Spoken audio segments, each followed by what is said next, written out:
Dans cette vidéo, nous allons voir comment résoudre une équation différentielle du type y' plus oméga carré y égale 0 avec condition initiale. Donc propriété, l'équation différentielle y' plus oméga y égale 0. Donc je vous rappelle, y c'est une fonction, dérivable deux fois, y' du coup c'est la dérivée seconde, la dérivée de la dérivée, et oméga c'est un nombre réel quelconque.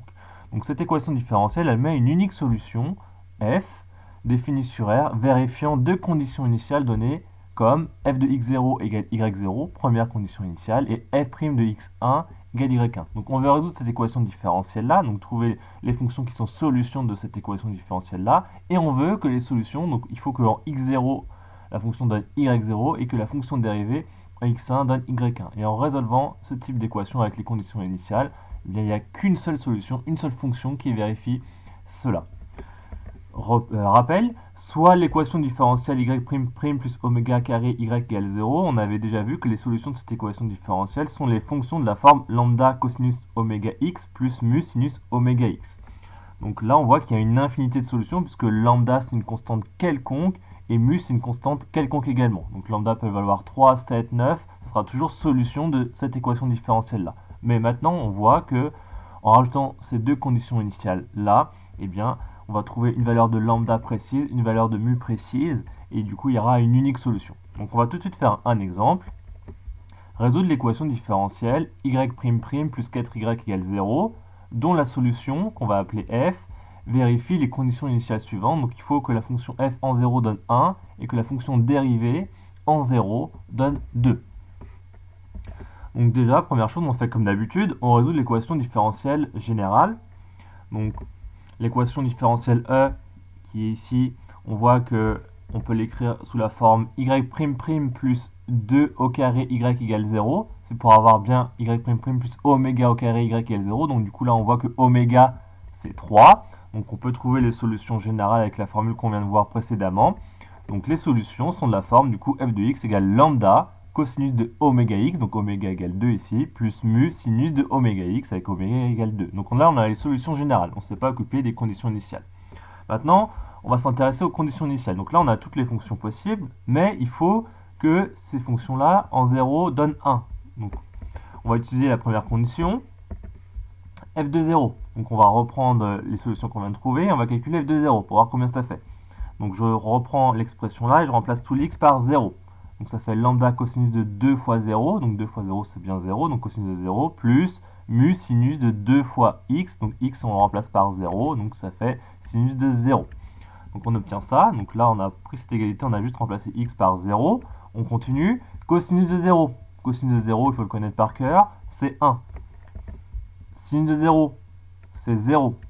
Donc du coup, on obtient lambda fois 1 plus mu fois 0. On peut simplifier. Lambda fois 1, ça fait lambda. Mu fois 0, ça fait 0.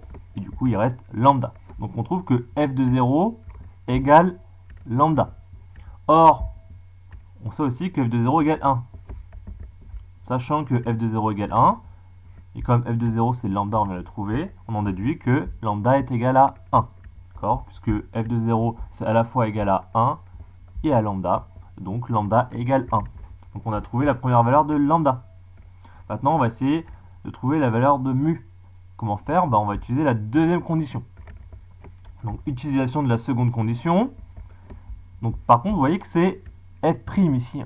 On a besoin de la dérivée. Donc on va reprendre la formule solution qu'on a trouvée tout à l'heure et on va la dériver.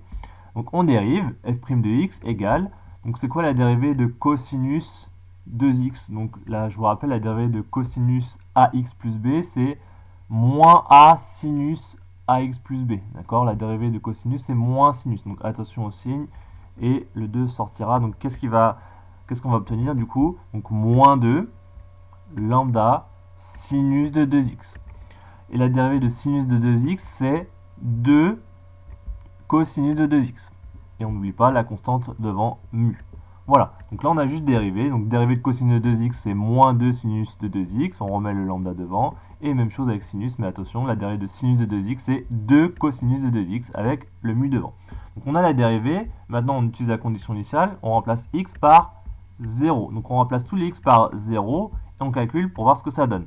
Donc moins 2 lambda sinus de 2 fois 0, ça va faire sinus de 0. Donc moins 2 lambda, lambda c'est 1 du coup, puisqu'on l'a trouvé tout à l'heure, donc on le remplace directement, plus 2 mu, donc mu on ne connaît pas encore, on va essayer de le trouver, cosinus de 2 fois 0. Donc comme tout à l'heure, sinus de 0, on sait que c'est 0, et cosinus de 0, on sait que c'est 1.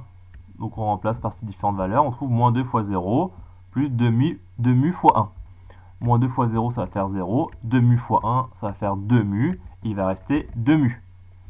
Donc f' de 0, finalement, on trouve que c'est égal à 2 mu.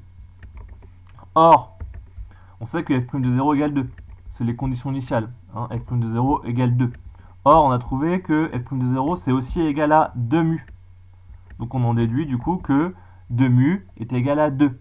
Et si 2 fois mu est égal à 2, ça veut dire que mu est forcément égal à 1. Donc on a trouvé la valeur de lambda et la valeur de mu.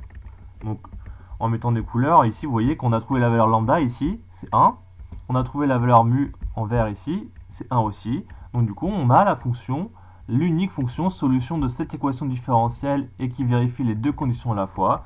Donc là, pour conclure, la fonction qui vérifie l'équation différentielle et les deux conditions initiales est donc 1, lambda c'est 1, donc on n'est pas obligé de le mettre, cosinus de 2x, d'accord, plus mu ça vaut 1 également, sinus, donc 1 fois sinus de 2x. Donc voilà, la solution est cosinus de 2x, sinus de 2x.